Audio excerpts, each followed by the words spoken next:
Rexine साहब जुले sir. आप हमारे कल्चर के एक अहम रुकन है। आपको इन सारी बिलखुसूस लेक के बारे में आपको काफ़ी जानकारी है। यहाँ जो ठीक देख रहे हैं हम, तो इसके दनक की तरह हमारे शीना में बिजोन कहते हैं।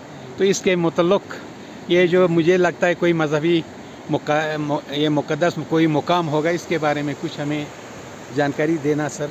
हाँ जी अंसारी साहब, हम अभी इस जगह खड़े हैं जहाँ से इस जगह जो आप कैमरा घुमाई, इस जगह जाते हैं कि वल्ला बोलते हैं, जहाँ छुजन के लिए हम लोग जाते हैं। यहाँ से जो रास्ता जा रहा है और ये मेन रास्ता है, इससे ले जाते हैं। हाँ, जो हमारा मेन ठीक हमारी गाड़ी है, यहाँ हाईवे है जी।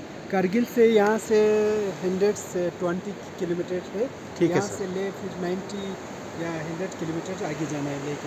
तो यहाँ के बीच में जो है ये गोम्पा दिख रहा है, इनको बोलते हैं रिंचेंस पलरी बोलते हैं। ये कंस्ट्रक्शन किया है हमारे माननीय रिम्पोचे तोगदान रिम्पोचे जी ने ये कंस्ट्रक्शन किया है।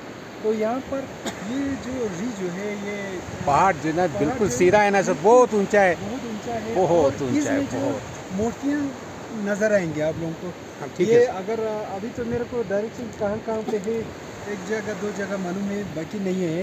इसलिए अभी कोई गाइड अच्छा वाला गाइड होता तो फिर इस जगह एक मूर्ति है, इस जगह पूरा मूर्तियों से भरा हुआ है। ये महान पहाड़ी है, एक मामूली पहाड़ी नहीं है।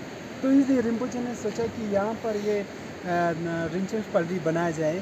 तो हमारे मानने के बाद जो है ये उनका यहाँ जो है मूर्तियाँ होता है, उनके पास हम पहुँच जाते हैं। फिर अपने अपने दिशा में जो अच्छे काम किया वो तो वो अपने दिशा में जाएंगे, जो छोटे काम किए वो अपने गलत रस ये किया तो अपने जहन्नम या जन्नत बोलते हैं। जैसे हमारे अकीदा है कि जो अच्छा काम करेगा वो बेहश्त में जाएगा, जो गलत करेगा वो जहन्नम में जाएगा। इसी तरह यहाँ पर बहुत से टूरिस्ट भी आते हैं, हमारे काठमांडू आके यहाँ पर पूजा करते हैं। बहुत बहुत शुक्रिया सर आपका, हमें ये जानकारी फराहम किया।